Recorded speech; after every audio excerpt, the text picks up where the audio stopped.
اعوذ باللہ من الشیطان الرجیم بسم اللہ الرحمن الرحیم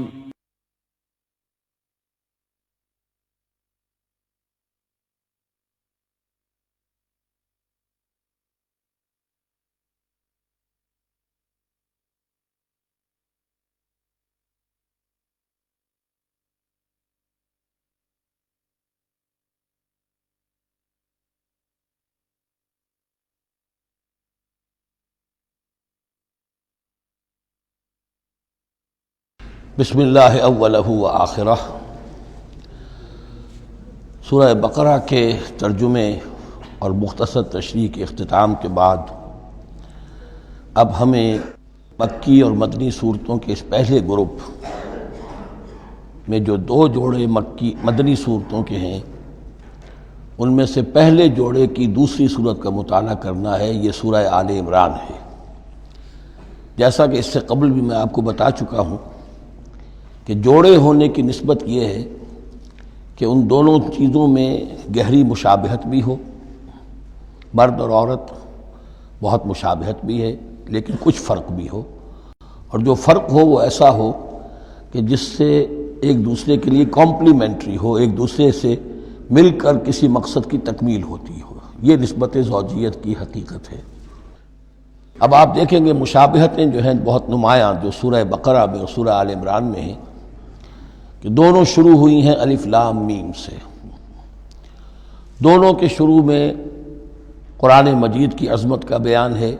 اگرچہ سورہ آل عمران میں اس کے ساتھ ہی تورات اور انجیل کا بیان بھی ہے۔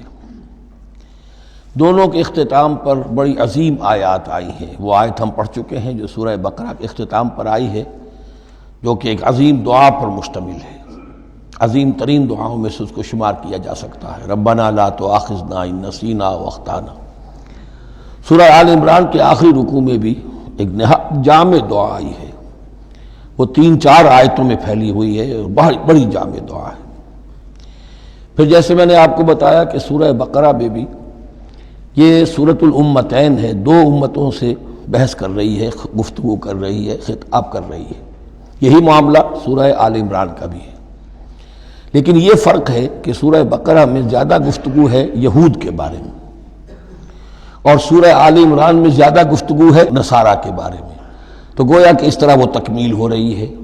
کہ اہل کتاب کا جو ایک طبقہ تھا اور اہم تر طبقہ تھا یہود، دینی اعتبار سے ان کی اہمیت زیادہ تھی، چاہے تعداد میں وہ کم تھے اور کم ہے، لیکن یہ کہ دینی اعتبار سے ان کی اہمیت زیادہ رہی ہے۔ دوسرا طبقہ ہے یہ عیسائیوں کا، لیکن یہ کہ ان کا تذکرہ وہاں بہت کم آیا، یہاں آپ کو اس سورہ آل عمران میں زیادہ خطاب ان سے ملے گا۔ پھر جیسے سورہ بقرہ کا پہلا نصف جو ہے وہ 18 رکوعوں پر اور 152 آیات پر مشتمل تھا، اور نصف ثانی جو ہے وہ 22 رکوعوں پر لیکن 134 آیات پر مشتمل تھا، تو تقریباً مساوی دو حصے تھے۔ وہی کیفیت آپ کو یہاں ملے گی، بلکہ یہاں وہ بتمام و کمال ہے، دونوں حصے بہت مساوی ہیں۔ کل 20 رکوع ہیں، 10 رکوع ایک نصف اول میں ہے، 10 رکوع نصف ثانی میں ہے۔ صرف ایک آیت کا فرق ہے کہ پہلے 10 رکوعوں میں 101 آیات ہیں اور دوسرے 10 رکوعوں میں 99 آیات ہیں۔ پھر جیسے وہاں 3 حصے ہیں نصف اول کے، ویسے ہی یہاں بھی 3 حصے ہیں نصف اول کے، لیکن یہاں رکوعوں کی تقسیم نہیں ہے بلکہ آیات کی ہے۔ پہلی 32 آیات میں تمہیدی کلام ہے، جیسے کہ 4 رکوع سورہ بقرہ کے، اگرچہ وہاں روح سخن ابتدا ہی سے یہود کی طرف ہو گیا تھا، یہاں روح سخن ابتدا ہی سے نصارہ کی طرف ہے، لیکن یہ کہ یہاں کی 32 آیات اسی طرح تمہیدی کلام پر مشتمل ہے جیسی کہ سورہ بقرہ کے 4 رکوع۔ پھر یہاں 31 آیات براہ راست خطاب ہے نصارہ سے، خاص طور پر حضرت عیسیٰ علیہ السلام کی ولادت کن حالات میں ہوئی، کیا ان کا مقام اور مرتبہ تھا، کیا ان کی اصل حیثیت تھی، پھر یہ کہ ان کے ساتھ کیا معاملہ ہوا۔ یہ حصہ نازل بھی ہوا ہے سن 9 ہجری میں، جو شامل یہاں کر دیا گیا ہے،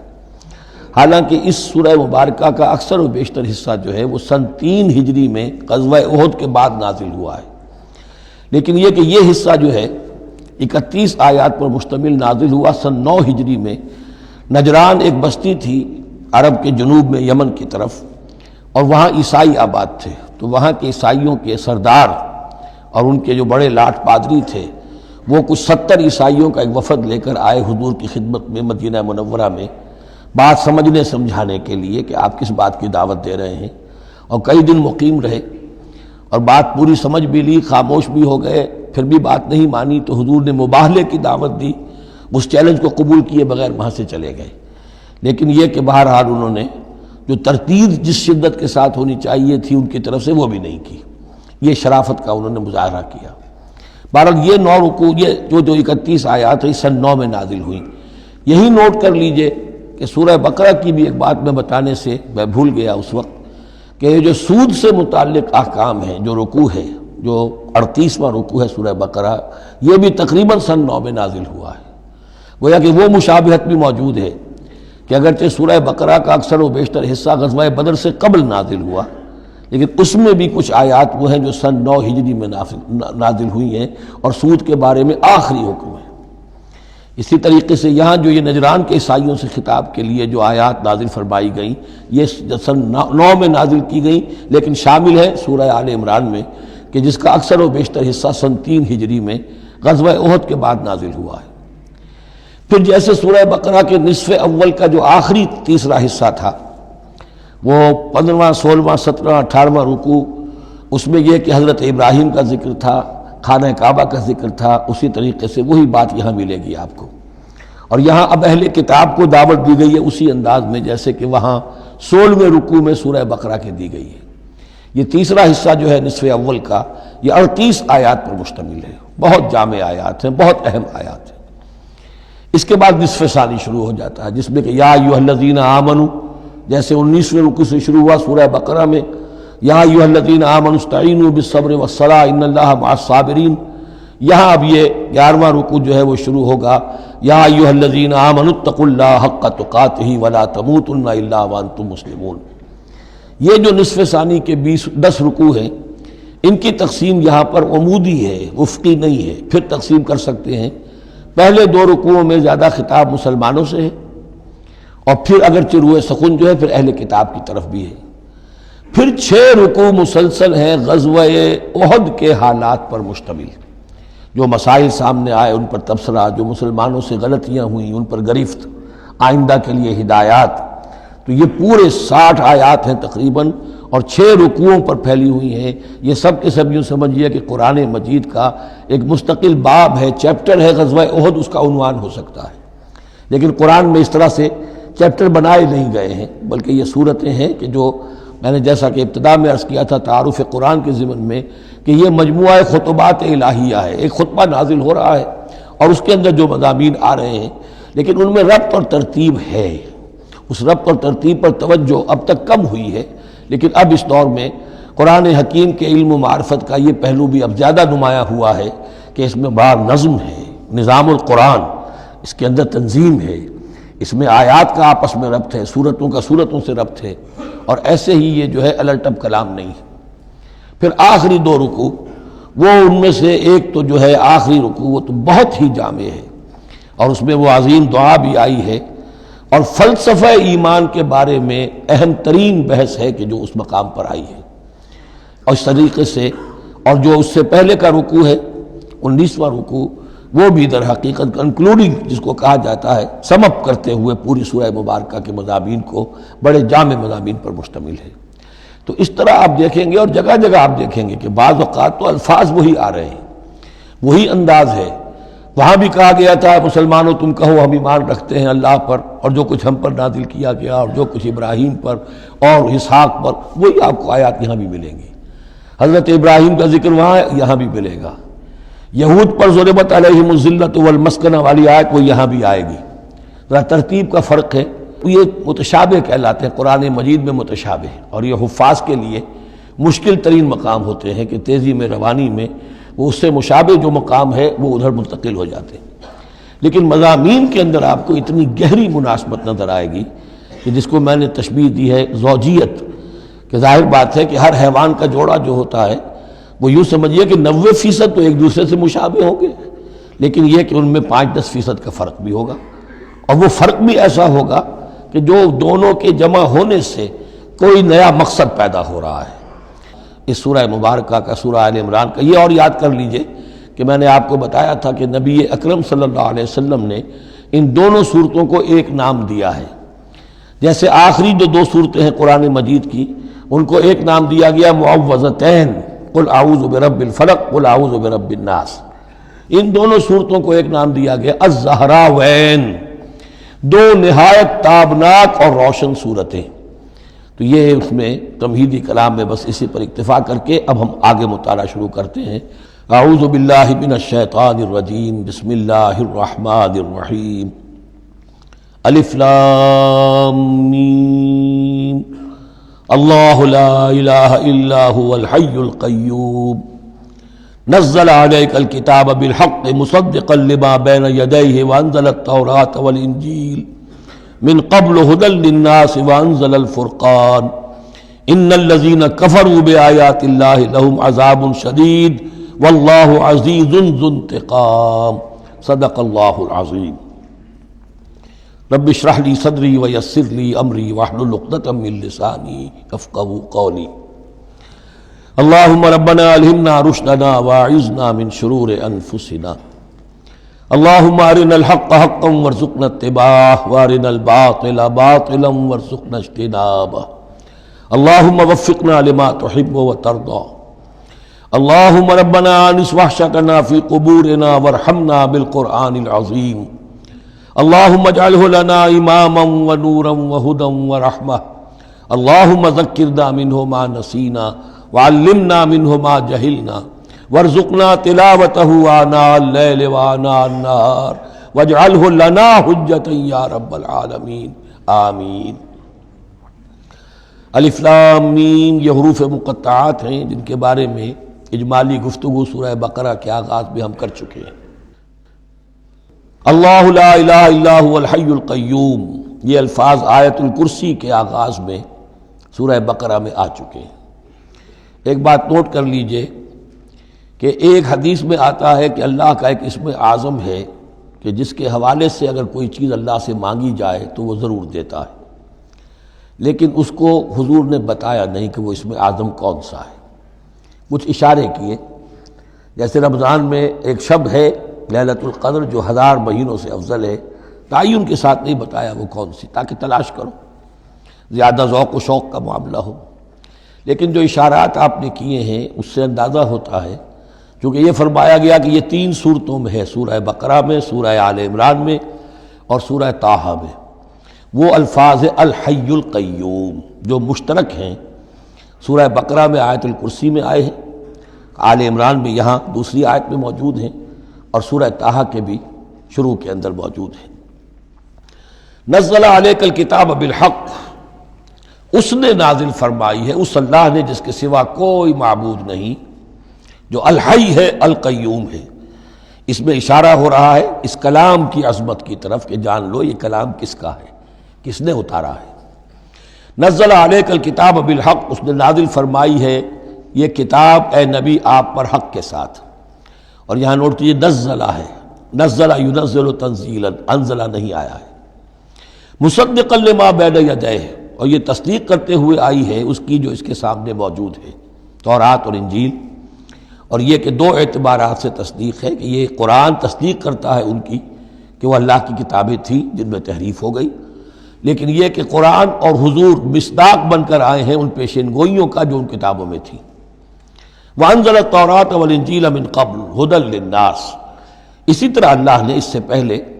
لوگوں کی ہدایت کے لیے تورات اور انجیل نازل فرمائی تھی۔ وَأَنزَلَ الْفُرْقَانَ، اور اللہ نے فرقان اتارا۔ فرقان قرآن مجید کے لیے بھی ہے، فرقان تورات کے لیے بھی ہے، فرقان معجزات کے لیے بھی ہے۔ ہر وہ شے یوم الفرقان ہم سورہ انفال میں پڑھیں گے، غزوہ بدر کے دن کو کہا گیا، جو شے بالکل مبرہن کر دے، حق و باطل کے مابین امتیاز قائم کر دے، وہ فرقان ہے۔ لیکن یہاں اب تہدید کا انداز ہے، دھمکی کا انداز ہے۔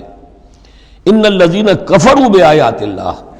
یہ دنیا کی دوسری کتابوں کا معاملہ نہ سمجھو کہ اسے مان لیا تب بھی کوئی حرج نہیں، نہیں مانا تب بھی کوئی حرج نہیں، اگر پڑھنے پر طبیعت راغب ہوئی تو بھی کوئی بات نہیں، نہیں راغب ہے تو مت پڑھو، کوئی الزام نہیں۔ یہ کتاب ویسی نہیں ہے، بلکہ یہ کتاب تو اب اگر نہیں مانو گے، ایمان نہیں لاؤ گے، تو ان الذین کفروا بآیات اللہ لہم عذاب شدید، تو ان کے لیے بہت سخت سزا ہوگی، واللہ عزیز ذو انتقام، اور اللہ تعالیٰ زبردست ہے، انتقام لینے والا ہے۔ یہ لفظ بہت اہم ہے کہ اللہ تعالیٰ جہاں رؤوف ہے، رحیم ہے، شفیق ہے، غفور ہے، ستار ہے، لیکن ساتھ ہی شدید ذو انتقام بھی ہے، عزوز ذو انتقام بھی ہے، شدید العقاب بھی ہے۔ یہ دونوں شانیں اللہ کی ذہن میں رہنی چاہیے۔ ان اللہ لا یخفی علیہ شیء فی الارض ولا فی السماء، یقیناً اللہ پر کوئی شے مخفی نہیں ہے، نہ آسمان کی نہ زمین کی۔ هو الذی یصورکم فی الارحام کیف یشاء، پہلی چیز اللہ کے علم سے متعلق تھی، اور یہ اللہ کی قدرت سے متعلق ہے۔ وہی ہے کہ جو تمہاری نقشہ کشی کر دیتا ہے، صورت بنا دیتا ہے تمہاری ماؤں کے رحموں میں جیسا چاہتا ہے۔ کسی کے پاس چوائس نہیں ہے کہ وہ اپنا نقشہ خود بنائے۔ لا الہ الا هو العزیز الحکیم،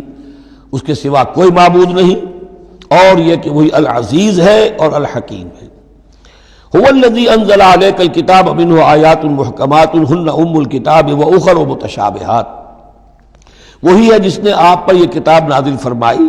کسی کسی جگہ انزلہ کا لفظ بھی آ جاتا ہے، اور یہ ہوتا ہے ردم کے اعتبار سے، کیونکہ قرآن مجید کی اپنی ایک ملکوتی غنا ہے، اس کی ایک موسیقی ہے، ڈیوائن میوزک ہے، تو اس میں جو ردم کے حوالے سے اگر ضرورت ہو تو یہ الفاظ ایک دوسرے کی جگہ آ جائیں گے۔ منہ آیات المحکمات، اس میں کچھ آیات تو ہیں محکم، پختہ، حکم جیسا کہ میں نے بتایا، حکمت عقل کی پختگی، محکم آیت، پختہ آیت جس کا مفہوم بالکل واضح ہو، جس کو ادھر سے ادھر کرنے کی کوئی گنجائش نہ ہو۔ ہن ام الکتاب، اس کتاب کی جڑ اور اساس اور بنیاد وہی ہے۔ وَأُخَرُ متشابہات، اور کچھ متشابہ ہیں کہ جن کا حقیقی اور صحیح مفہوم معین کرنا بہت مشکل ہے، بلکہ عام حالات میں ناممکن ہے۔ یہ میں تفصیل سے تعارف قرآن کے ضمن میں عرض کر چکا ہوں۔ آیات الاحکام جتنی بھی ہیں وہ سب محکم ہیں، یہ کرو یہ نہ کرو، یہ حرام یہ حلال۔ لیکن یہ کہ جو بھی آیات ہیں کہ جن میں بحث ہے عالم غیب سے، اللہ کی ذات و صفات، کیا تصور کریں؟ اللہ کا ہاتھ، اللہ کا چہرہ، اللہ کی کرسی، اللہ کا عرش، کیا تصور کریں؟ اسی طریقے سے فرشتے، عالم غیب کی شیئیں، عالم برزخ قبر میں کیا ہوتا ہے، اسی طرح عالم آخرہ جنت اور دوزخ کی اصل حقیقتیں ہم نہیں سمجھ سکتے، اس میں ہمارے ذہن کے قریب لا کر کچھ باتیں بتا دی گئی ہیں۔ ما لا یدرک کلہ لا یترک کلہ، اجمالی تصور قائم ہو جانا چاہیے، اس کے بغیر تو راستہ سیدھا رہے گا نہیں آدمی کا، لیکن ان کی تفاصیل میں نہیں جانا چاہیے۔ تو دوسرے درجے میں نے آپ کو بتایا تھا کہ کچھ فزیکل فینومینا بھی، یہ بھی ایک وقت تک رہے ہیں آیات متشابہات میں سے، لیکن رفتہ رفتہ جیسے یہ سائنس کا علم بڑھتا چلا جا رہا ہے، ان میں سے بہت سی چیزیں اب محکم ہو کر سامنے آ رہی ہیں۔ تو یہ گویا کہ شفٹنگ سینڈز کے مانند ہے کہ ان میں سے جو چیزیں، بہت سی چیزیں واضح ہو گئیں جو پہلے واضح نہیں تھیں، لیکن اب بھی بعض چیزیں ہیں، جیسے میں نے عرض کیا 7 آسمان سے کیا مراد ہے کہ جو واضح نہیں ہے ہم پر، لیکن ہمارا یقین ہے کہ انشاءاللہ وہ وقت آئے گا کہ انسان سمجھ لے گا کہ ہاں یہی بات صحیح تھی اور یہی تعبیر صحیح تھی۔ هو الذی انزل علیک الکتاب منہ آیات محکمات ہن ام الکتاب، یہ بہت اہم ہے، اصل جو ہے جڑ کتاب کی، اس لیے کہ کتاب کے بارے میں عرض کر چکا ہوں کہ وہ ہے مجموعہ احکام۔ کتاب جیسا کہ ہم نے سورہ بقرہ میں دیکھا، جہاں حکم آیا کتب علیکم کتب علیکم کتب علیکم، تو کتاب کی جڑ اور اساس جو ہے وہ وہی ہے۔ وَأُخَرُ مُتَشَابِهَاتٌ فَأَمَّا الَّذِينَ فِي قُلُوبِهِمْ زَيْغٌ، تو وہ لوگ جن کے دلوں میں کجی ہوتی ہے، اب وہ یہ ہے کہ وہ کوئی خاص بات نئی نکالنی ہے تاکہ اپنی ذہانت و فطانت کا جو ہے ڈنکا بجوایا جا سکے، یا کوئی اور فساد پیدا کرنا ہے، کوئی فتنہ پیدا کرنا ہے،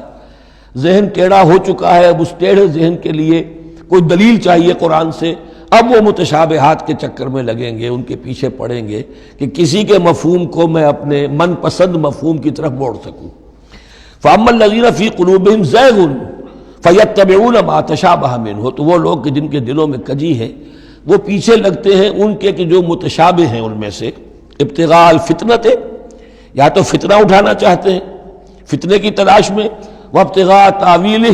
اور تلاش کرنے کے لیے کہ اس کی اصل حقیقت، اصل منشا، اصل مراد کیا ہے۔ یعنی یہ بھی ہو سکتا ہے کسی کا علمی ذوق ہی ایسا ہو جائے اور یہ بھی ہو سکتا ہے کہ ایک شخص کی فطرت میں کجی ہو۔ وما یعلم تاویلہ الا اللہ، حالانکہ ان کا حقیقی مفہوم اللہ کے سوا کوئی نہیں جانتا۔ والراسخون فی العلم یقولون، اور جو لوگ علم میں راسخ ہیں، پختہ ہیں، جن کی جڑیں گہری ہو چکی ہیں علم میں، وہ کیا کہتے ہیں؟ یقولون آمنا بہ کل من عند ربنا، ہم ایمان لائے اس کتاب پر، قرآن پر، یہ کل کا کل ہمارے رب کی طرف سے ہے۔ جو بات صاف سمجھ میں آ گئی ہے اس پر عمل کریں گے، جو بات پوری طرح سمجھ میں نہیں آ رہی ہے انتظار کریں گے، لیکن یہ اجمالی یقین رکھیں گے کہ یہ ہے اللہ کی کتاب۔ آمنا بہ کل من عند ربنا وما یذکر الا اولو الالباب، لیکن یہ صحیح روش اور یہ نصیحت نہیں حاصل کر سکتے مگر وہی کہ جو ہوش مند ہے، عقل مند ہے۔ اور سب سے بڑی ہوش مندی یہ ہے کہ انسان اپنی عقل کی لیمیٹیشنز کو جان لے، میری عقل کی حدود کیا ہیں، عقل کہاں تک جا سکتی ہے۔ اگر انسان اپنی عقل کی حدود کو نہیں جانتا تو وہ پھر اولو الالباب میں سے نہیں ہے۔ عقل بڑی شے ہے لیکن یہ کہ اس کی حدود ہیں، ایک حد سے آگے یہ عقل تجاوز نہیں کر سکتی۔ گزر جا عقل سے آگے کہ یہ نور چراغ راہ ہے، منزل نہیں ہے۔ منزل تک پہنچانے والی شے جو ہے وہ عقل نہیں ہے، وہ قلب پہنچائے گا، لیکن یہ کہ بہرحال عقل ایک روشنی دیتی ہے، حقیقت کی طرف اشارے کرتی ہے۔ ربنا لا تزغ قلوبنا بعد اذ ہدیتنا، اور ان کا یہ قول ہوتا ہے اولو الالباب کا، اے رب ہمارے دلوں کو کج نہ ہونے دیجو اس کے بعد کہ تو نے ہمیں ہدایت دے دی ہے۔ وہب لنا من لدنک رحمہ، اور ہمیں تو خاص اپنے خزانہ فضل سے رحمت عطا فرما، انک انت الوہاب، یقیناً تو ہی سب کچھ دینے والا ہے، تیری ہی بارگاہ سے ملے گا۔ ربنا انک جامع الناس لیوم لا ریب فیہ، اے رب ہمارے یقیناً تو جمع کرنے والا ہے لوگوں کو اس دن جس دن میں کوئی شک نہیں ہے، قیامت کا دن، یوم القیامہ۔ ان اللہ لا یخلف المیعاد، یقیناً اللہ تعالی اس وعدے کے خلاف نہیں کرے گا، اپنے وعدے کی خلاف ورزی نہیں کرتا، لہذا جو اس نے بتایا ہے کہ وہ دن آئے گا وہ آ کر رہے گا۔ ان الذین کفروا لن تغنی عنہم اموالہم ولا اولادہم من اللہ شیئا،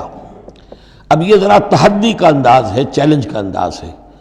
زمانہ نزول کے اعتبار سے آپ نے نوٹ کر لیا کہ یہ سن 3 میں نازل ہو رہی ہے، سورہ مبارکہ غزوہ احد کے بعد، لیکن یہ کہ یہ رکوع جو ہے اس کے بارے میں گمان غالب ہے کہ یہ غزوہ بدر کے بعد نازل ہوئی ہے۔ غزوہ بدر جو ہے اس میں ایک طرف مسلمانوں کو بڑی زبردست فتح حاصل ہوئی تھی تو مسلمانوں کا مورال بہت بلند تھا، لیکن ایسی روایات بھی ملتی ہیں کہ جب مسلمان بدر سے کامیاب ہو کر، غازی بن کر، فتح یاب ہو کر واپس آئے تو جو یہودی قبیلے تھے مدینے کے، ان میں سے بعض لوگوں نے کہا کہ مسلمانوں اتنا نہ اتراؤ، یہ کچھ قریش کے ناتجربہ کار چھوکرے تھے جن سے تمہارا مقابلہ پیش آیا ہے، اگر ہم سے کبھی بات اس کا مقابلہ پیش آیا تو معلوم ہوگا، تب دن میں تارے نظر آئیں گے وغیرہ وغیرہ۔ تو اس پس منظر میں یہ الفاظ کہے جا رہے ہیں کہ نہیں، تمام کفار اسی طریقے سے آخر کار زیر ہوں گے اور اللہ کے دین کو غالب ہونا ہے، واللہ غالب علی امرہ ولکن اکثر الناس لا یعلمون۔ ان الذین کفروا لن تغنی عنہم اموالہم ولا اولادہم من اللہ شیئا، یقیناً جن لوگوں نے کفر کی روش اختیار کی ہرگز نہ بچا سکیں گے انہیں، نہ ان کے مال نہ ان کی اولاد اللہ سے کچھ بھی۔ وَأُولَٰئِكَ هُمْ وَقُودُ النَّارِ، اور وہ تو سب کے سب آگ کا ایندھن بنیں گے۔ کداب آل فرعون، تمہاری تو حیثیت ہی کیا ہے، چپندی کا شوربہ۔ آل فرعون کا معاملہ یاد کرو، ان کے ساتھ کیا ہوا تھا، شہنشاہ اور بڑے لاؤ لشکر والا، وفرعون ذی الاوتاد، کداب آل فرعون والذین من قبلہم، اور اسی پر کیا اس سے پہلے ثمود اور عاد جیسی قومیں زبردست جو ہیں اسی جزیرہ نما عرب میں رہی ہیں، کذبوا بآیاتنا، انہوں نے بھی ہماری آیات کو جھٹلایا تھا، فاخذہم اللہ بذنوبہم، تو اللہ نے پکڑا ان کو ان گناہوں کی پاداش میں، واللہ شدید العقاب، اور اللہ سزا دینے میں بہت سخت ہے۔ قل للذین کفروا، اے نبی کہہ دیجئے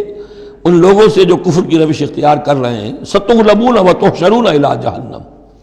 تم سب کے سب مغلوب ہو کر رہو گے، دنیا میں مغلوب ہوگے اور پھر جہنم کی طرف گھیر کر لے جائے جاؤ گے، وبئس المہاد، اور وہ بہت برا ٹھکانہ ہے۔ قد کان لکم آیۃ فی فئتین التقطا، تمہارے لیے ایک نشانی آ چکی ہے ان دو گروہوں میں جو آپس میں جنہوں نے جنگ کی، یعنی بدر کی جنگ ہوئی، اس میں ایک طرف مسلمان تھے ایک طرف مشرکین مکہ تھے، تمہارے لیے نشانی موجود ہے۔ قد کان لکم آیۃ فی فئتین التقطا فئۃ تقاتل فی سبیل اللہ، اس میں سے ایک جماعت وہ تھی، ایک گروہ وہ تھا جو اللہ کی راہ میں جنگ کر رہا تھا، واخری کافرۃ، اور دوسرا گروہ جو ہے وہ کافر تھا، یرونہم مثلیہم رأی العین، وہ دیکھ رہے تھے اپنی آنکھوں سے کہ ان سے دگنے ہیں۔ اب اس کے کئی معنی کیے گئے ہیں،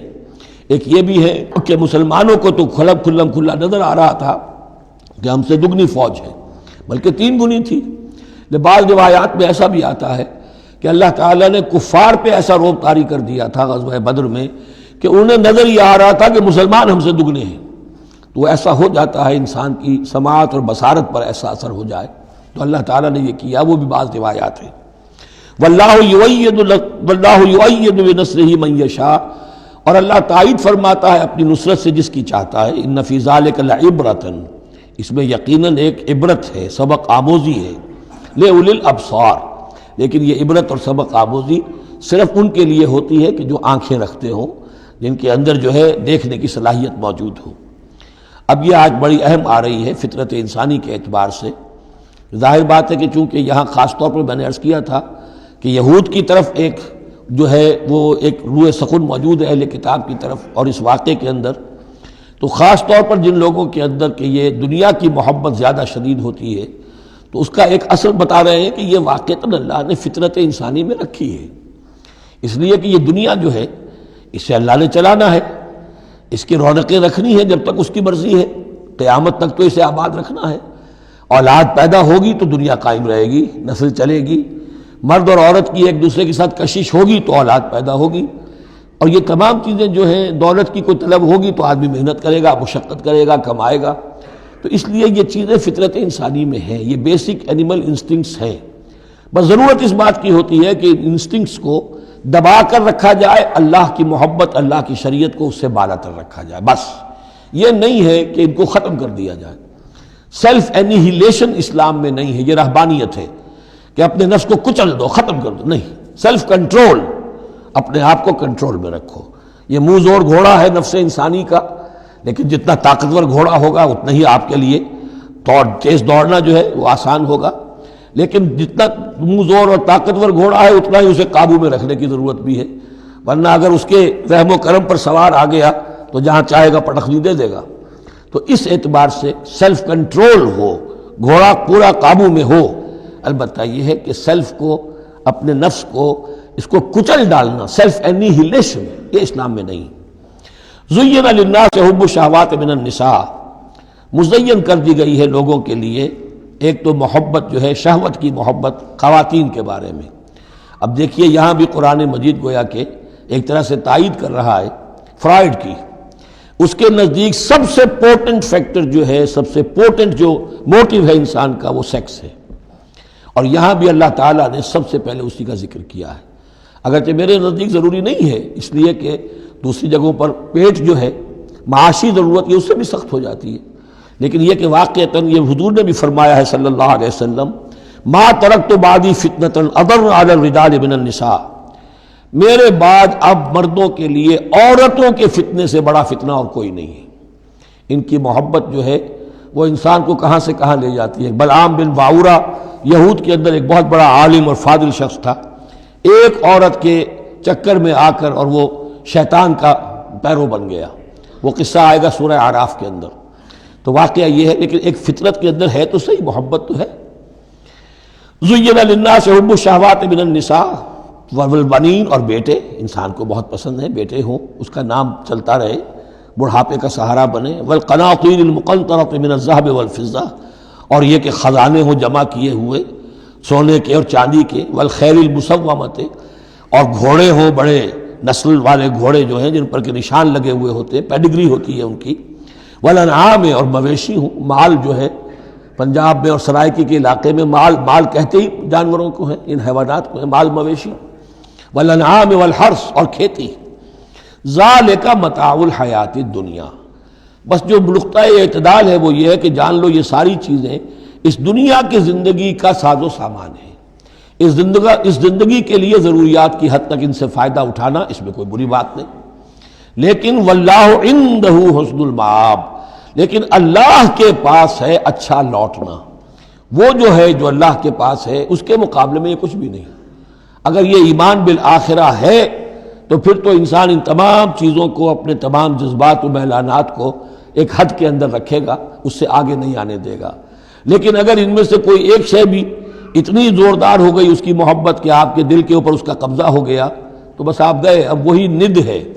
وہی اب آپ کا معبود ہے، چاہے وہ دولت ہو، چاہے وہ کوئی اور شے ہو، وہ اب آپ کا معبود بن جائے گی۔ قُلْ أُنَبِّئُكُمْ بِخَيْرٍ مِّن ذَلِكُمْ، ان سے کہیے کہ کیا میں تمہیں بتاؤں کہ ان تمام چیزوں سے بہتر شے کون سی ہے؟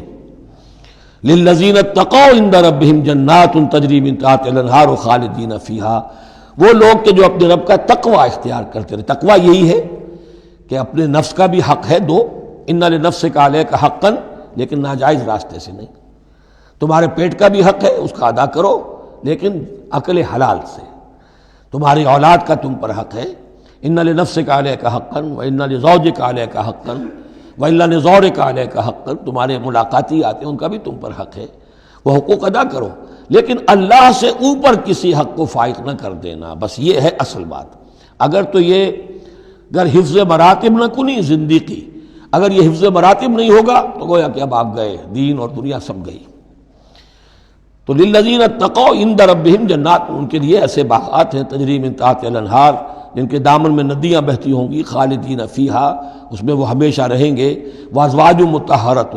اور بڑی ہی پاک عورتیں ہوں گی، ورضوان من اللہ، اور اللہ کی رضوان ہوگی، اللہ کی رضا ہوگی جو سب سے بڑی شے ہے، واللہ بصیر بالعباد، اور یقیناً اللہ تعالیٰ اپنے بندوں کو دیکھ رہا ہے۔ الذین، وہ کون سے بندے ہیں اس کے خاص؟ الذین یقولون ربنا اننا آمنا، جو یہ کہتے رہتے ہیں پروردگار ہم ایمان لے آئے، فاغفر لنا، بس ہمیں بخش دے، ذنوبنا، ہمارے گناہ، وقنا عذاب النار، اور ہمیں آگ کے عذاب سے بچائیو۔ اب ان کی بدہمیں الفاظ استعمال ہو رہے ہیں، یہ کون لوگ ہیں جو یہ دعا کرتے ہیں؟ ان کے یہ اوصاف ہیں،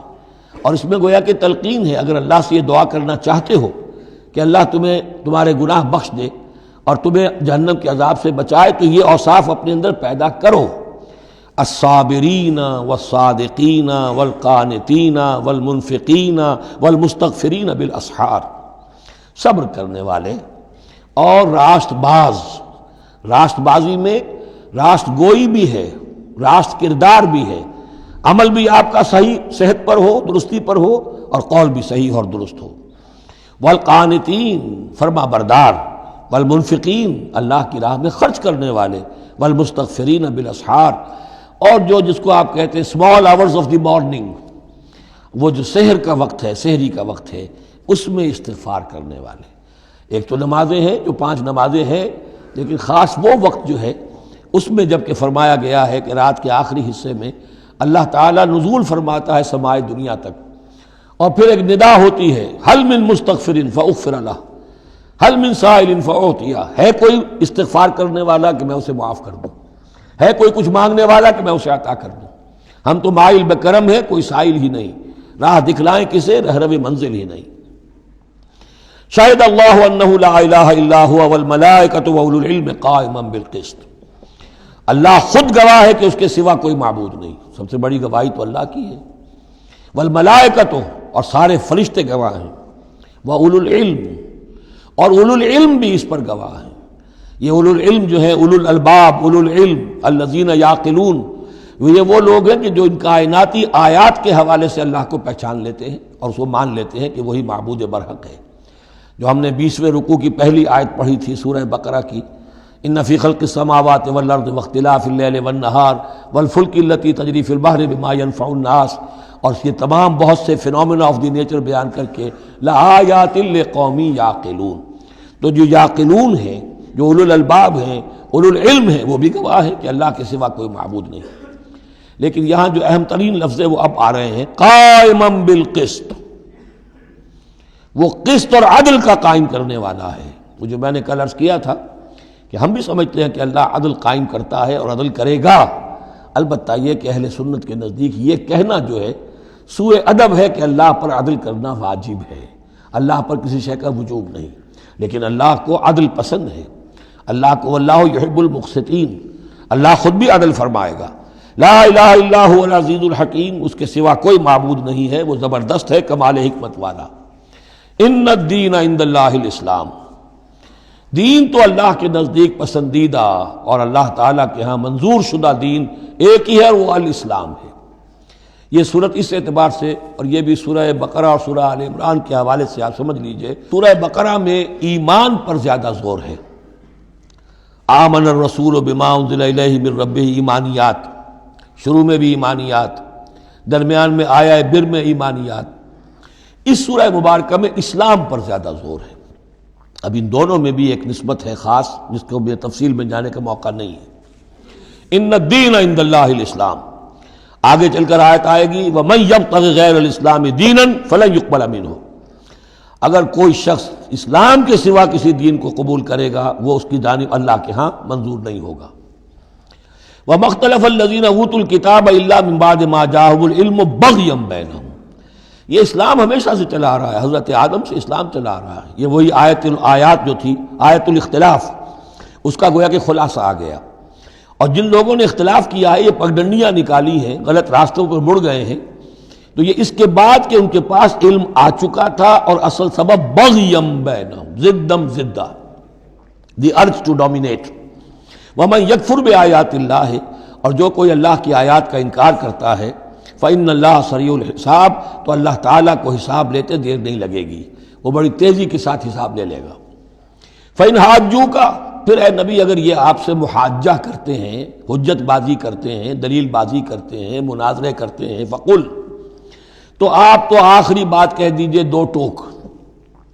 فقل اسلمت وجہی للہ ومن اتبعنی، دیکھو بھائی میں نے تو اپنا چہرہ اللہ کے سامنے جھکا دیا ہے، اور انہوں نے بھی جو میرا اتباع کر رہے ہیں، ہم نے ایک راستہ اختیار کر لیا، لکم دینکم ولی دین، ہمارا یہ راستہ، تم جدھر جانا چاہتے ہو جاؤ، جس پگڈنڈی پر مڑنا چاہتے ہو چلے جاؤ، جس کھائی میں گرنا چاہتے ہو جاؤ، دفع ہو جاؤ۔ فقل اسلمت وجہی للہ ومن اتبعنی وقل للذین اوتوا الکتاب والامیین، اور اے نبی کہہ دیجئے ان دونوں سے، ان سے بھی کہ جنہیں کتاب دی گئی تھی پہلے، یعنی یہود اور نصارہ، والامیین، اور ان سے بھی کہہ دیجئے کہ جو مشرکین عرب ہیں ابھی بقی عرب میں، تم بھی اسلام لاتے ہو یا نہیں، تابع ہوتے ہو کہ نہیں، اللہ کے سپرد اپنے آپ کو کرتے ہو کہ نہیں۔ فَإِنْ أَسْلَمُوا فَقَدِ اهْتَدَوْا، اگر وہ بھی اسی طریقے سے اسلام لے آئیں تو ہدایت پر ہو جائیں گے۔ وَإِنْ تَوَلَّوْا فَإِنَّمَا عَلَيْكَ الْبَلَاغُ، پھر اگر وہ رخ پھیر لیں، منہ موڑ لیں، تو اے نبی آپ پر کوئی ذمہ داری نہیں ہے سوائے پہنچا دینے کی۔ اعلیٰ کو یہاں پھر پہچان، انما علیک البلاغ، آپ کے ذمے ہے پہنچا دینا، آپ نے ہمارا پیغام پہنچا دیا، ہماری دعوت ان تک پہنچا دی، ہماری آیات انہیں پڑھ کر سنا دی، اب آگے چوائس ان کا ہے، آپ پر ذمہ داری نہیں ہے کہ یہ لوگ ایمان کیوں نہیں لائے۔ وَلَا تُسْأَلُوا عَنْ أَصْحَابِ الْجَحِيمِ، یہ سورہ بقرہ میں ہم پڑھائے ہیں۔ وَاللَّهُ بَصِيرٌ بِالْعِبَادِ، باقی اللہ تعالیٰ اپنے بندوں کو دیکھ رہا ہے، وہ ان سے حساب کتاب کر لے گا، وہ معاملہ اس کا ان سے نبٹ لے گا، آپ کے ذمے جو فرض تھا آپ اس فرض کو ادا کرتے رہیے۔ ان الذین یکفرون بآیات اللہ ویقتلون النبیین بغیر حق، یقیناً وہ لوگ جو اللہ کی آیات کا کفر کرتے ہیں اور انبیاء کو قتل کرتے رہے ہیں ناحق، ویقتلون الذین یامرون بالقسط من الناس، اور قتل کرتے رہے ہیں یا قتل کرتے ہیں ان لوگوں کو انسانوں میں سے جو عدل کا حکم دیتے ہیں، اس لیے کہ انصاف کی بات تو پسند نہیں ہوتی کسی کو، سچی بات الحق مرن، تو بہت سے مواقع پر ایسا ہوتا ہے کہ حق گوئی کی پاداش میں کوئی حق گو انسان جو ہے اسے اپنی جان سے ہاتھ دھونے پڑتے ہیں۔ تو یہاں پھر دیکھیے قسط کا معاملہ آیا ہے، عدل، اللہ قائم بالقسط ہے، اور اللہ کے محبوب بندے وہی ہیں کہ جو انبیاء کے علاوہ وہ لوگ کہ جو عدل کا حکم دیں، انصاف کا ڈنکا بجانے کی کوشش کریں۔ تو فرمایا وَيَقْتُلُونَ الَّذِينَ يَأْمُرُونَ بِالْقِسْطِ مِنَ النَّاسِ، تو ایسے لوگ جنہیں کہ ایسے لوگوں کو قتل کریں، فَبَشِّرْهُم بِعَذَابٍ أَلِيمٍ،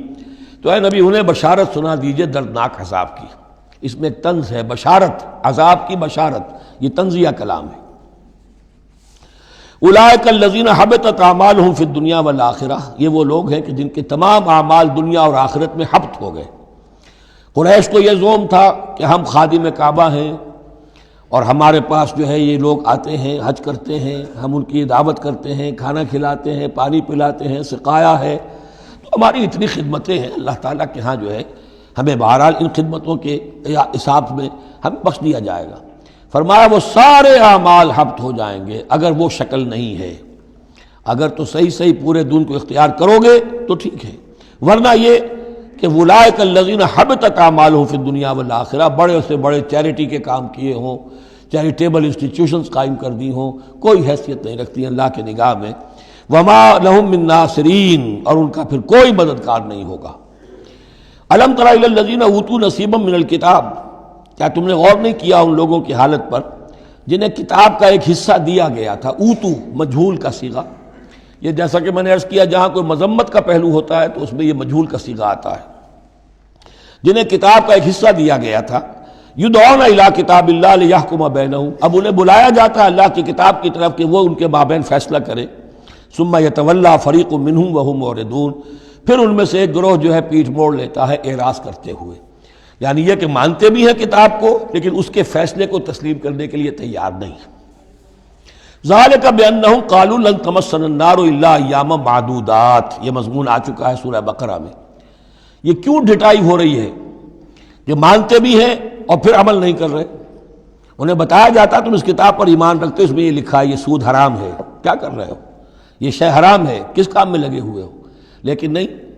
کیوں اڑ جاتا ہے انسان؟ اس کی تشخیص کر دی۔ ذالک بانہم قالوا، یہ اس وجہ سے ہے کہ انہوں نے یہ عقیدہ گھڑ لیا ہے کہ لن تمسنا النار الا ایاما معدودات، ہمیں تو چھو ہی نہیں سکتی آگ جہنم کی مگر گنتی کے چند دن۔ جب یہ عقیدہ ہے تو پھر کاہے کو انسان دنیا کا نقصان برداشت کرے؟ بابر میں عیش کوش کے عالم دوبارہ نیست، حلال سے حرام سے جائز سے ناجائز سے جو بھی عیش حاصل کیا جا سکتا کرنا چاہیے، بخش تو دیا ہی جانا ہے۔ یہ عقیدہ ہے کہ جو در حقیقت ایمان بالآخرت کی نفی کر دیتا ہے۔ وغرہم فی دینہم ما کانوا یفترون، اور انہیں دھوکے میں مبتلا کر دیا ہے ان کے دین نے، ان چیزوں نے دین کے معاملے میں دھوکے میں ڈال دیا جو انہوں نے افترا کر لیے، گھڑ لیے۔ اللہ نے تو کوئی ضمانت نہیں دی تھی، نہ لاؤ تورات لاؤ انجیل لاؤ، کہیں ضمانت نہیں ہے، یہ تو تمہارا من گھڑت عقیدہ ہے، اور اسی کی وجہ سے دین کے اندر تم اب بد دین یا بے دین ہو گئے ہو۔ فَكَيْفَ إِذَا جَمَعْنَاهُمْ لِيَوْمٍ لَا رَيْبَ فِيهِ، تو کیا حال ہوگا اس دن، اس وقت تو یہ بڑھ چڑھ کر باتیں بنا رہے ہیں، زبان درازیاں کر رہے ہیں، کیا ہوگا اس دن جب کہ ہم انہیں جمع کریں گے لِيَوْمٍ لَا رَيْبَ فِيهِ، اس دن جس دن کے بارے میں کوئی شک نہیں۔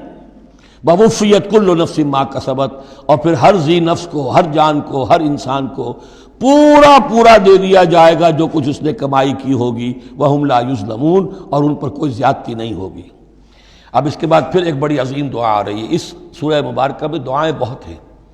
یہ بھی بہت عظیم دعا ہے، اور یہ تو باقاعدہ تلقین کر کے کہا گیا ہے۔ کہیں تو ایسا ہوتا ہے لوگ ایسے دعا کرتے ہیں، یہاں ہے قل اللہم مالک الملک، کہو اے اللہ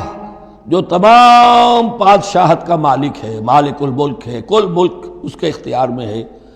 تؤتی الملک من تشاء،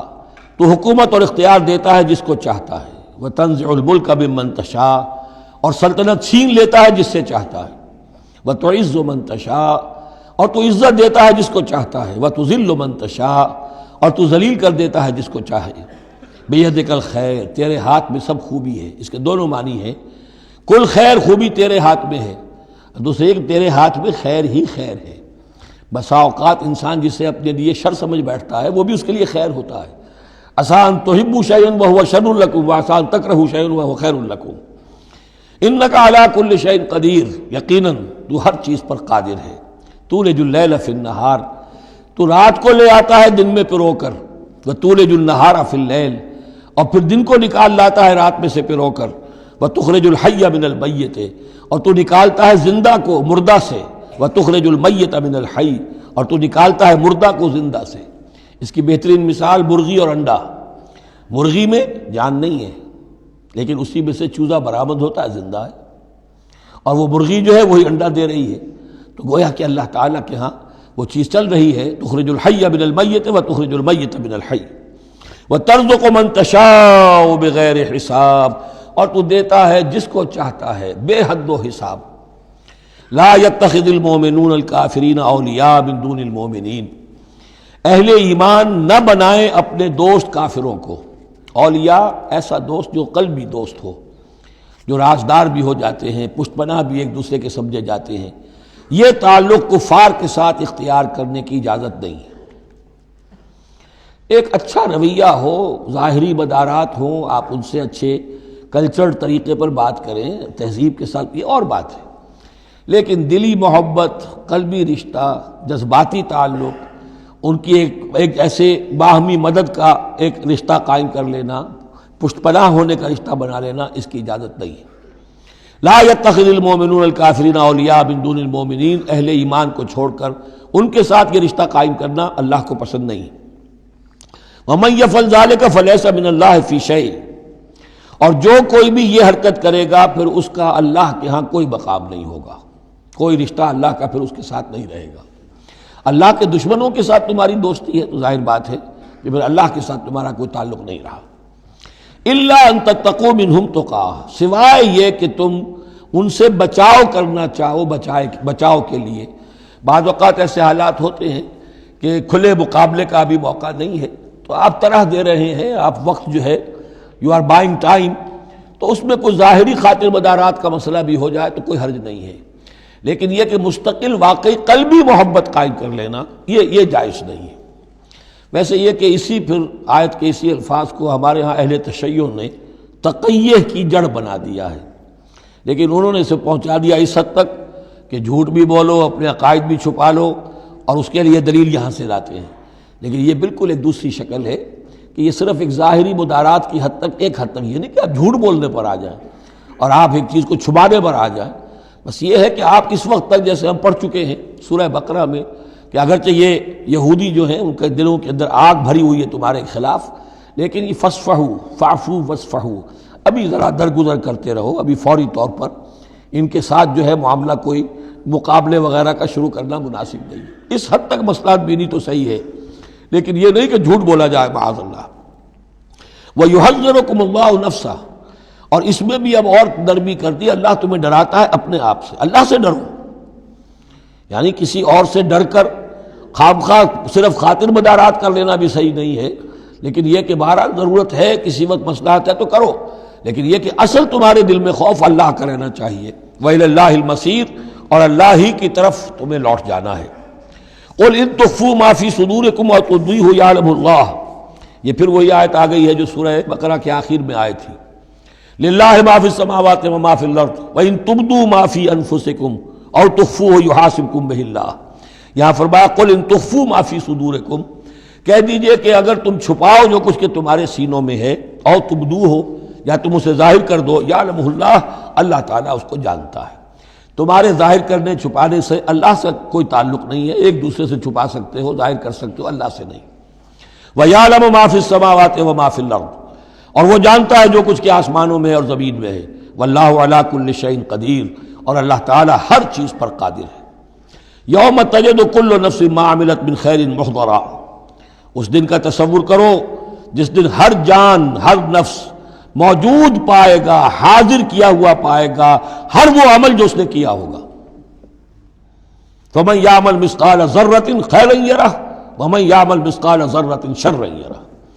یوم تجد کل نفس ما عملت من خیر محضرا وما عملت من سوء، جو نیکی کی ہوگی اسے بھی موجود پائے گا اور جو بدی کمائی ہوگی وہ بھی موجود پائے گا۔ تود لو ان بینہا و بینہ امدا بعیدا، اور ہر جان یہ چاہے گی، ہر انسان یہ چاہے گا کہ کاش میرے اور میرے اعمال نامے کے درمیان بڑا فاصلہ آ جائے، میں اسے دیکھوں بھی نہ، میری نگاہ بھی اس پر نہ پڑے۔ وَيُحَذِّرُكُمُ اللَّهُ نَفْسَهُ، اور اللہ ڈرا رہا ہے تمہیں اپنے آپ سے، یعنی تقویٰ رکھنا ہے تو اس کا کرو، ڈرنا ہے تو اس سے ڈرو، خوف کھانا ہے تو اس سے کھاؤ۔ وَاللَّهُ رَءُوفٌ بِالْعِبَادِ، اور اللہ تعالیٰ اپنے بندوں کے حق میں بہت شفیق ہے، یعنی یہ وارننگز جو اسی لیے دے رہا ہے کہ تمہاری عاقبت برباد نہ ہو، بار بار سمجھا رہا ہے۔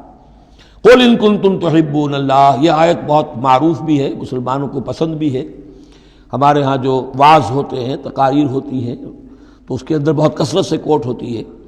قُلْ إِن كُنتُمْ تُحِبُّونَ اللَّهَ فَاتَّبِعُونِي يُحْبِبْكُمُ اللَّهُ، اے نبی کہہ دیجئے کہ اگر تم لوگ چاہتے ہو کہ اللہ سے محبت کرو، اگر تم اللہ سے محبت کرتے ہو فَاتَّبِعُونِي، تو میری پیروی کرو، میرا اتباع کرو۔ یحببکم اللہ، اللہ تم سے محبت کرے گا۔ وَيَغْفِرْ لَكُمْ ذُنُوبَكُمْ اور تمہارے گناہ بخش دے گا، وَاللَّهُ غَفُورٌ الرحیم اور اللہ غفور الرحیم ہے۔ قُلْ اطیعوا اللَّهَ وَالرَّسُولَ کہہ دیجئے اطاعت کرو اللہ کی اور اس کے رسول کی، فَإِن تَوَلَّوْا فَإِنَّ اللَّهَ لَا يُحِبُّ الْكَافِرِينَ اور اگر وہ پیٹھ موڑ لیں تو اللہ کو ایسے کافر پسند نہیں ہے۔ یہ دو آیتیں اس اعتبار سے بڑی اہم ہیں کہ اس میں رسول کے لیے دو الفاظ آئے ہیں، اطاعت اور اتباع۔ اطاعت اگر نہیں ہے تو کفر ہو گیا۔ اطاعت تو لازم ہے، لیکن اطاعت کس چیز میں ہوتی ہے؟ جو حکم دیا ہے یہ کرو، آپ کو کرنا ہے۔ اتباع اس سے اوپر کی شے ہے، انسان خود تلاش کرے حضور کیا کرتے تھے، اور چاہے آپ نے نہیں فرمایا کہ یہ کرو لیکن آپ ان کی پیروی کر رہے ہیں۔ یہ گویا کہ دائرہ وسیع ہو گیا۔ جس سے محبت ہوتی ہے اس کا انسان جو ہے اس کی ہر طرح سے اس کے ساتھ ایک مناسبت پیدا کرنا چاہتا ہے۔ کیسا لباس اس کا ہے ویسا ہی لباس اپنا بنائے، کیا چیزیں اس کو پسند ہیں کھانے میں وہی چیزیں خود بھی کھائے اور پسند کرے۔ تو یہ چیزیں جس کا حکم نہیں ہے، جیسے کہ ایک صحابی کا واقعہ آتا ہے کہ وہ ایک مرتبہ آئے اور انہوں نے اس وقت یہ دیکھا، ایک ہی مرتبہ آئے ہوں گے کہیں باہر سے بدو صحابی، کہ حضور کے کرتے کے بٹن لگے ہوئے نہیں تھے۔ انہوں نے ساری عمر پھر اپنے کرتے کے بٹن نہیں لگائے۔ حضور نے حکم تو نہیں دیا تھا، دیکھا یہ کہ محمد اس شان میں تھے اس وقت، تو پھر اس کے بعد اسی کو لازم کر لیا۔ اس اتباع میں یہ بات بھی آ جائے گی کہ اگرچہ دین کے کچھ تقاضے ایسے ہیں کہ جس درجے میں محمد الرسول اللہ صلی اللہ علیہ وسلم نے ان کو پورا کیا، اس درجے میں پورا کرنا کسی انسان کے بس میں نہیں ہے، پھر بھی اس کی کوشش کرتے رہنا یہ اتباع کا تقاضا ہے۔ مثلا حضور نے کوئی مکان نہیں بنایا، حضور نے کوئی جائیداد نہیں بنائی، حضور نے جیسے ہی وحی کا آغاز ہوا کوئی دنیاوی کام نہیں کیا، کوئی تجارت نہیں کی، ایک ایک لمحہ اپنی توانائی کی ایک ایک رمق وہ لگا دی کس کام کے لیے؟ اللہ کے دین کی دعوت اور اللہ کے دین کی اقامت، اس کو قائم کرنے کے لیے۔ اب سب کے لیے تو اس مقام تک تو پہنچنا مشکل ہے، لیکن یہ کہ آئیڈیل یہ رہے، اسی کی طرف انسان چلنے کی کوشش کرتا رہے، میکسیمم جتنا بھی اپنا وقت فارغ کرے، اپنے وسائل فارغ کرے اور لگائے اس کام کے اندر، تو اتباع کا جو ہے کم سے کم تقاضا اس وقت پورا ہوگا۔ ہاں جو حکم دے دیا گیا یہ حلال ہے، یہ حرام ہے، یہ فرض ہے، یہ واجب ہے، اس کا تو اگر معاملہ اس کی پیروی نہیں ہو رہی تو پھر تو وہ کفر ہے۔ لیکن اتباع اگر آپ کر رہے ہیں تو اتباع جو ہے وہ پھر اللہ کا محبوب بن جانا ہے۔ اگر تم اللہ سے محبت کرتے ہو تو میرا اتباع کرو، میری پیروی کرو، دیکھو میں کیا کر رہا ہوں، میرے کیا شب و روز ہے، کن کاموں میں میری توانائیاں لگ رہی ہیں، کیا دلچسپیاں ہیں میری دنیا کے اندر، ان چیزوں کے اندر تم میری پیروی کرو۔ فاتبعونی یحببکم اللہ، تم اللہ کے محب نہیں محبوب بن جاؤ گے۔ واللہ غفور الرحیم اور اللہ غفور الرحیم ہے۔ باقی دوسرا درجہ جو نچلا ہے، قل اطیعوا اللہ والرسول، اطاعت تو اللہ اور اس کے رسول کی کرنی ہی کرنی ہے۔ فإن تولوا اور اگر اس اطاعت سے بھی موڑے، فإن اللہ لا يحب الکافرین تو اللہ کو ایسے کافر تو پسند نہیں ہے، کیونکہ پھر اطاعت رسول کا انکار تو کفر ہو گیا۔ یہاں وہ پہلا حصہ جو ہے نصف اول کا ثلث اول، یعنی نصف اول جو ہے سورہ مبارکہ کا، میں نے عرض کیا تھا کہ اس میں پہلی آیات 32 ہیں، جنرل ہیں، تمہیدی ہیں، دین کے بڑے جو گہرے اصول ہیں وہ ہیں، دعائیں تلقین کی گئی ہیں، محکمات اور متشابہات کا فرق واضح کیا گیا ہے۔ لیکن اب دوسرے حصے میں سارا خطاب جو ہے وہ براہ راست عیسائیوں سے ہے، اور انہیں بتانا یہ ہے کہ حضرت عیسیٰ کو جو تم نے معبود بنا لیا، یا تو تثلیث کی شکل دے دی ٹرینٹی، یا گاڈ انکارنیٹ بنا دیا۔ تثلیثیں بھی دو طرح کی رہی ہیں، اللہ بھی اور مریم بھی اور عیسیٰ بھی، اور دوسری تثلیث جو ہے جو اب دنیا میں عام ہے وہ ہے اللہ اور روح القدس اور حضرت عیسیٰ۔ تو یہ جو تثلیثیں تم نے ایجاد کر لی ان کی کوئی بنیاد نہیں ہے، یہ تمہاری کج روی ہے، تم نے غلط شکل اختیار کی ہے۔ عیسیٰ علیہ السلام بہت برگزیدہ پیغمبر تھے، ہاں ان کی ولادت معجزانہ طریقے پر ہوئی ہے، لیکن اگر ان کی ولادت معجزانہ طریقے پر ہوئی ہے تو ان سے متصلاً قبل یحییٰ کی جو ولادت ہوئی ہے وہ بھی معجزانہ ہوئی ہے، وہ بھی کوئی کم معجزہ نہیں تھا۔ تو معجزے، اور پھر آدم کی جو ولادت ہوئی ہے، آدم کو جو پیدا کیا اللہ نے، تو ظاہر بات ہے کہ وہ اپنی جگہ پر جہاں سے نسل انسانی کا آغاز ہوا، تو یہی بات اگر دلیل ہو جائے الوہیت کی تو یہ تو پھر آدم کو بھی الہ مانو اور یحییٰ کو بھی الہ مانو، تو ساری بحث اس پر ہو رہی ہے۔ ان اللہ اصطفى آدم ونوحا وآل ابراہیم وآل عمران علی العالمین، یقیناً اللہ نے چن لیا آدم کو اور نوح کو اور آل ابراہیم کو اور آل عمران کو تمام جہان والوں پر، تمام جہانوں پر نہیں، تمام جہان والوں پر۔ حضرت آدم علیہ السلام کا بھی استفاء ہوا ہے۔ اس میں کچھ ان لوگوں کے لیے دلیل بنتی ہے جو سمجھتے ہیں کہ جو تخلیق آدم ہے اس میں پہلے کوئی سپیشیز وجود میں آئی تھی، اور اس سپیشیز، اس نوع کے ایک فرد کو اللہ نے چن کر اس میں پھر اپنی روح پھونکی ہے تو وہ آدم بن گئے، تو وہ بھی سلیکٹڈ تھے۔ استفاء کے معنی ہوتا ہے کسی میں سے چن لینا، بہرحال ایک عام معنی بھی ہو جاتے ہیں، پسند کر لینے کے معنی بھی ہو سکتے ہیں۔ ان اللہ اصطفى آدم ونوحا، اور پھر نوح کو پسند کیا، آل ابراہیم، ابراہیم کے گھر کو، ان کے خاندان کو، وآل عمران، عمران جو ہے بنی اسرائیل کی تاریخ میں دو عظیم شخصیتوں کے نام ہیں، ایک تو حضرت موسیٰ کے والد کا نام بھی عمران تھا، اور ایک حضرت مریم کے والد کا نام بھی عمران تھا۔ حضرت عیسیٰ کے نانا عمران ہوئے اور حضرت موسیٰ کے والد عمران تھے۔ یہاں پہ غالباً حضرت موسیٰ کے والد مراد ہیں، لیکن چونکہ آگے سارا معاملہ حضرت مریم کا آ رہا ہے تو شاید عین ممکن ہے کہ یہاں پر اشارہ ان کے نانا کی طرف ہو۔ ذریۃ بعضھا من بعض، اور یہ سب جو ہے ایک دوسرے کی نسل سے ہیں، ایک دوسرے کی اولاد سے ہیں۔ نوح حضرت آدم کی اولاد سے ہیں، ابراہیم حضرت نوح کی اولاد سے ہیں، پھر ان کے پورا خاندان بنی اسماعیل بنی اسرائیل یہ ان کی اولاد میں سے ہیں۔ واللہ سمیع علیم، اللہ سمیع اور علیم ہے۔ اس قالت امرأۃ عمران رب انی نذرت لک ما فی بطنی محررا فتقبل منی۔ اب یہ جو عمران کی بیوی ہیں یعنی حضرت مریم کی والدہ، یہ بہت نیک عورت تھیں، بہت ہی متقی، نیک، زاہد۔ ان کو حمل ہوا تو انہوں نے پروردگار سے ایک منت مانی، نظر مانی، رب انی نذرت لک ما فی بطنی، جو میرے پیٹ میں جو بھی بچہ اے اللہ تو پیدا فرما رہا ہے میں تیری ہی نظر کرتی ہوں، یعنی دنیاوی کوئی ذمہ داریوں کا بوجھ اس پر نہیں ہم ڈالیں گے، اور ہیکل کی خدمت کے لیے، دین کی خدمت کے لیے، تورات کی خدمت کے لیے اس کو وقف کر دیں گے، ہم اپنا بھی کوئی بوجھ ان پر نہیں ڈالیں گے، اس توقع میں کہ اللہ بیٹا عطا کرے گا۔ محررن کے مطلب ہے اسے آزاد کر دیں گے، تحریر آزاد کر دینا حر سے، کہ کوئی ذمہ داری اس پر نہیں ہوگی، اسے ہم خالص کر دیں گے تیرے دین کی خدمت کے لیے اور ہیکل کی خدمت کے لیے۔ فتقبل منی، تو اے اللہ میری اس نظر کو تو قبول فرما لے، شرف قبول عطا فرما۔ انک انت السمیع العلیم، یقیناً تو سب کچھ سننے والا اور سب کچھ جاننے والا ہے۔ فلما وضعتها قالت رب انی وضعتها انثی، اب جب وضع حمل ہوا تو پھر اس نے کہا اے اللہ یہ تو میں ایک بیٹی جنم گئی ہوں، یعنی میری تو یہاں بیٹی ہو گئی ہے، میں تو امید میں تھی کہ بیٹا آئے گا تو اس کو جو ہے میں وقف کر دوں گی۔ اس وقت تک ہیکل کے خادموں میں کسی خاتون کو، لڑکی کو قبول نہیں کیا جاتا تھا۔ واللہ عالم بما وضعت، اللہ فرما رہا ہے کہ اللہ بہتر جانتا تھا کہ کیا اس نے جنا ہے، اسے کیا پتا کیسی بیٹی جنی ہے۔ ولیس الذکر کالانثی، اور کہاں ہوگا کوئی بیٹا اس بیٹی جیسا۔ اس کے دونوں معنی کیے گئے، ایک تو ایسا کہ یہ گویا کہ قول مانا جائے حضرت مریم کی والدہ کا کہ لڑکا تو لڑکی کی طرح نہیں ہوتا، اب لڑکا ہوتا تو میں اسے خدمت کے لیے وقف کر دیتی، یہ تو لڑکی ہو گئی۔ اور ایک یہ بھی ہے کہ اللہ کی طرف سے اس کو مانا جائے واللہ عالم بما وضعت ولیس الذکر کالانثی، کوئی بیٹا ایسا ہو ہی نہیں سکتا جیسی بیٹی تمہیں دی ہے۔ وَإِنِّي سَمَّيْتُهَا مریم،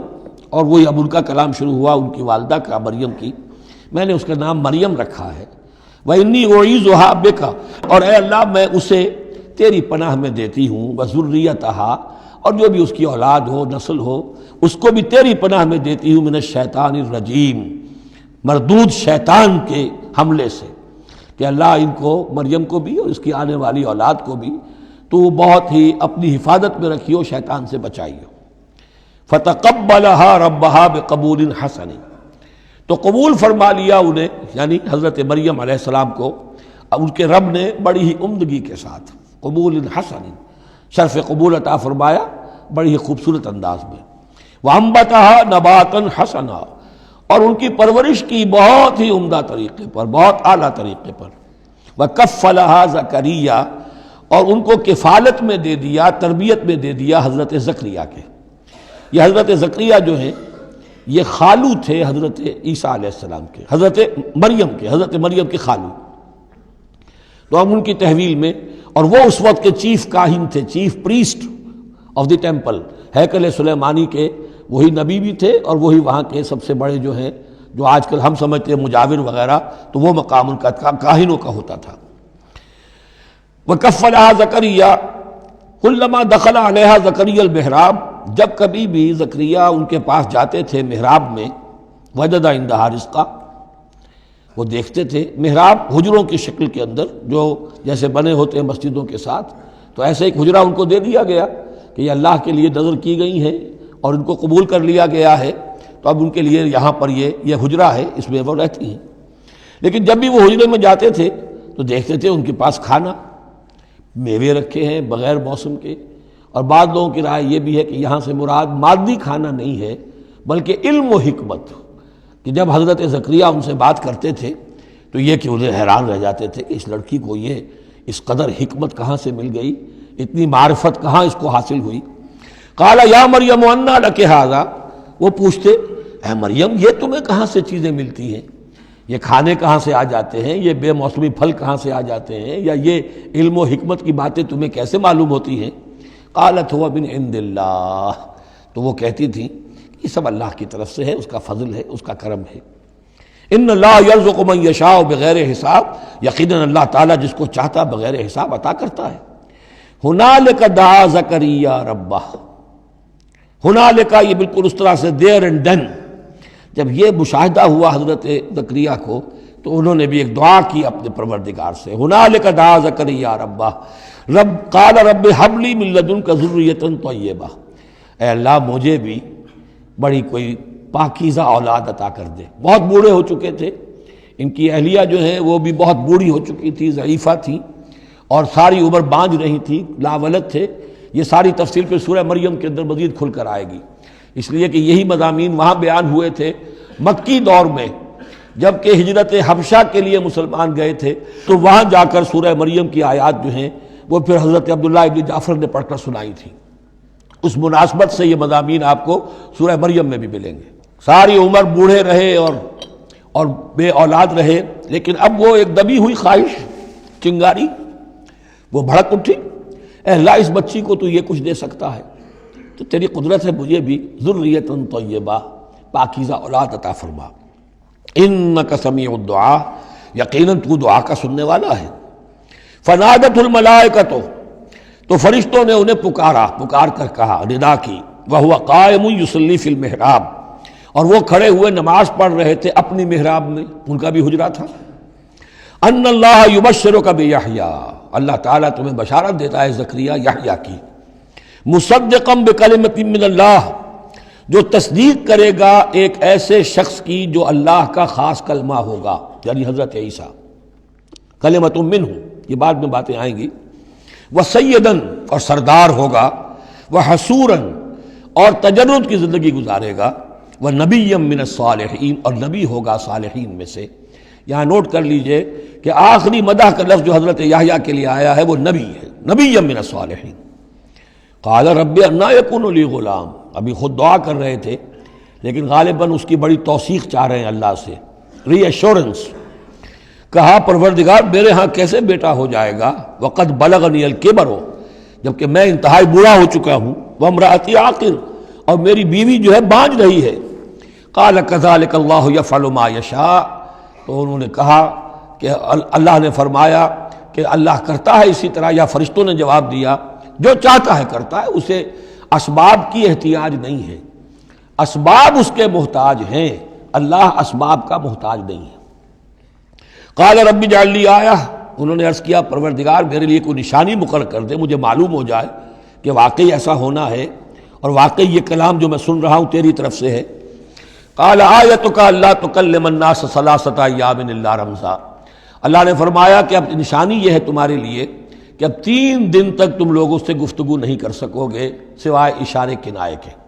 یعنی قوت گویائی سلب ہو گئی ان کی، اب وہ بول نہیں سکتے تھے 3 دن تک۔ وَاذْكُرْ رَبَّكَ كَثِيرًا، اپنے دل میں اپنے رب کو یاد کرتے رہو کثرت کے ساتھ۔ وَسَبِّحْ بِالْعَشِيِّ وَالْإِبْكَارِ، اور تسبیح کیا کرو شام کے وقت بھی اور صبح کے وقت بھی۔ وَإِذْ قَالَتِ الْمَلَائِكَةُ يَا مَرْيَمُ إِنَّ اللَّهَ اصْطَفَاكِ، اب دیکھیے یہ حضرت زکریا اور حضرت یحییٰ کا قصہ آ گیا کہ بانجھ بوڑھی عورت کے بطن سے شدید ضعیفی کی عمر میں حضرت زکریا کو اللہ نے یحییٰ جیسا بیٹا دے دیا، تو کیا یہ عام قانون کے مطابق ہے؟ یہ بھی تو معجزہ تھا۔ اسی طریقے سے اس سے ذرا بڑھ کر ایک معجزہ ہے کہ جو حضرت مسیح کا ہے کہ وہاں باپ کا معاملہ نہیں ہے۔ فرمایا وَإِذْ قَالَتِ الْمَلَائِكَةُ يَا مَرْيَمُ، اور یاد کرو جب کہ کہا فرشتوں نے اے مریم، اِنَّ اللَّهَ اصْطَفَاكِ وَطَهَّرَكَ وَاصْطَفَاكَ عَلَىٰ نِسَاءِ الْعَالَمِينَ، یقیناً اللہ نے تمہیں چن لیا ہے اور تمہیں خوب پاک کر دیا ہے اور تمہیں چن لیا ہے تمام جہان کی خواتین پر۔ یا مریم اقنتی لربک، اے مریم اب اپنے رب کی فرما برداری کرتی رہو، واسجدی اور سجدہ کیا کرو، وارکعی مع الراکعین اور جھکنے والوں کے ساتھ جھکتی رہا کرو، نماز باجماعت کے اندر شریک ہو جایا کرو۔ ذالک من انباء الغیب نوحی الیک، اور یہ غیب کی خبروں میں سے ہے جو اے محمد ہم آپ کو وحی کر رہے ہیں۔ وما کنت لدیہم، آپ تو ان کے پاس موجود نہیں تھے، اذ یلقون اقلامہم ایہم یکفل مریم، جبکہ وہ اپنے قلم پھینک رہے تھے یہ طے کرنے کے لیے کہ ان میں سے کون ہوگا کہ جو مریم کا کفیل ہوگا، کس کی تربیت میں زیر نگرانی، یعنی اور بھی وہاں پریسٹ تھے، کاہن اور بھی تھے، ان سب میں سے ہر ایک چاہتا تھا کہ یہ بچی جو ہے میری تحویل میں ہو، میں تربیت کروں، جسے اللہ کے نام پر جو ہے اس طرح وقف کر دیا گیا ہے۔ لیکن یہ کہ جب وہ اس طریقے سے اپنے قلم پھینک کر کچھ جیسے ہوتا ہے کوئی ذائچہ نکالنا یا کسی طرح کا معاملہ تو طے کر رہے تھے، اس میں اللہ نے حضرت زکریا کا نام نکال دیا تھا۔ تو اے نبی اس وقت تو آپ تو وہاں نہیں تھے، وما کنت لدیہم یختصمون، اور نہ آپ اس وقت تھے جبکہ وہ آپس میں جھگڑ رہے تھے۔ اذ قالت الملائکۃ یا مریم ان اللہ یبشرک بکلمۃ من، اب یاد کرو جب کہ کہا فرشتوں نے اللہ سے، کہ فرشتوں نے مریم سے کہ یقیناً اللہ تعالیٰ تمہیں بشارت دے رہا ہے ایک ایسی ہستی کی جو خاص کلمہ ہوگا اس کی جانب سے، اسمہ المسیح عیسی ابن مریم، اس کا نام ہوگا المسیح عیسیٰ مریم کا بیٹا، وجیہاً فی الدنیا والآخرہ، باعزت ہوگا، مرتبے والا ہوگا دنیا میں بھی اور آخرت میں بھی، ومن المقربین، اور بہت ہی اللہ کے مقربین بارگاہ میں سے ہوگا، بہت مقرب، وَيُكَلِّمُ النَّاسُ فِي الْمَهْدِ وَكَهْلًا، اور وہ لوگوں سے گفتگو کرے گا گود میں بھی اور پوری عمر کا ہو کر بھی۔ کہولت 40 برس کے بعد آتی ہے، اور حضرت مسیح اٹھا لیے گئے، رفع سماوی ہوا 33 برس کی عمر میں، گویا کہ اس آیت کا تقاضا ابھی پورا نہیں ہوا ہے۔ اور اس سے اندازہ کر لیجیے اس کے کہنے کی ضرورت کیا تھی، پوری عمر کو پہنچ کر تو سبھی بولتے ہیں، اس کا اشارہ کیوں کیا گیا یہاں؟ اس لیے کہ ہمیں معلوم ہو جائے کہ حضرت مسیح پر ابھی موت واقع نہیں ہوئی ہے، بلکہ وہ واپس آئیں گے دنیا میں، دوبارہ اتریں گے، پھر ان کی وہ عمر بھی ہوگی، پھر وہ شادی بھی کریں گے، ان کی اولاد بھی ہوگی، اور ان کے ذریعے سے اللہ تعالیٰ یہ نظام خلافت علی منہاج النبوت کو پوری دنیا میں قائم کرے گا۔ وَيُكَلِّمُ النَّاسَ فِي الْمَهْدِ وَكَهْلًا، اور وہ گفتگو کرے گا لوگوں سے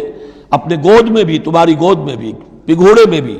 اور بڑی پوری عمر کا ہو کر بھی، وَمِنَ الصَّالِحِينَ، اور یقیناً وہ بھی بہت ہی ہمارے نیکوکار بندوں میں سے ہوگا۔ قالت رب انا یکون لی ولد، حضرت مریم سلام علیہا نے بھی وہی جو ہے بات واضح کی، اے اللہ میرے اولاد کیسے ہو جائے گی، یمسسنی بشر، مجھے تو کسی مرد نے ہاتھ تک نہیں لگایا۔ قال کذالک اللہ یخلق ما یشاء، فرمایا اسی طرح اللہ تعالیٰ تخلیق فرماتا ہے جو چاہتا ہے، اس کو ضرورت نہیں ہے۔ ٹھیک ہے عام ولادت انسانوں کی اسی طرح ہوتی ہے، باپ کا بھی حصہ ہے، ماں کا بھی حصہ ہے، لیکن یہ کہ اللہ تعالیٰ کے لیے کسی بھی شے کی ضرورت نہیں ہے، وہ محتاج نہیں ہے ان اسباب اور وسائل و ذرائع کا، اور جو چاہے کرتا ہے۔ قال کذالک اللہ یخلق ما یشاء اذا قضى امرا فانما يقول له كن فيكون، وہ تو جب کسی شے کا فیصلہ کر لیتا ہے تو بس وہ کہتا ہے ہو جا اور وہ ہو جاتی ہے۔ وَيُعَلِّمُهُ الْكِتَابَ وَالْحِكْمَةَ، اور وہ اللہ تعالیٰ اسے سکھائے گا کتاب بھی اور حکمت بھی، والتوراۃ والانجیل، اور تورات بھی اور انجیل بھی، وَرَسُولًا إِلَىٰ بَنِي إِسرائیل، اور وہ رسول بن کر آئیں گے اسرائیل کی طرف۔ اب یہ جو دو کنٹمپریریز ہیں ان کو نوٹ کر لیجئے کہ حضرت یحییٰ کے بارے میں نبیم من الصالحین پر آ کر بات ختم ہو گئی، اور حضرت عیسیٰ کے بارے میں رسولاً الی بنی اسرائیل، بنی اسرائیل کی طرف رسول ہو کر آئیں گے۔ حضرت یحییٰ صرف نبی تھے، اسی لیے وہ قتل بھی کر دیے گئے۔ حضرت عیسیٰ رسول تھے، رسول قتل نہیں ہو سکتے، اسی لیے ان کو زندہ آسمان پر اٹھا لیا گیا۔ یہ بہت اہم مضمون ہے کہ جو یہاں بھی آپ کو سمجھ لینا چاہیے۔ اس کے بعد ان کے بعد معجزات کا تذکرہ ہے، وہ انشاءاللہ اب اگلی نشست میں پڑھیں گے۔ بارک اللہ لی و لکم فی القرآن العظیم و نفعنی و ایاکم بالآیات والذکر الحکیم۔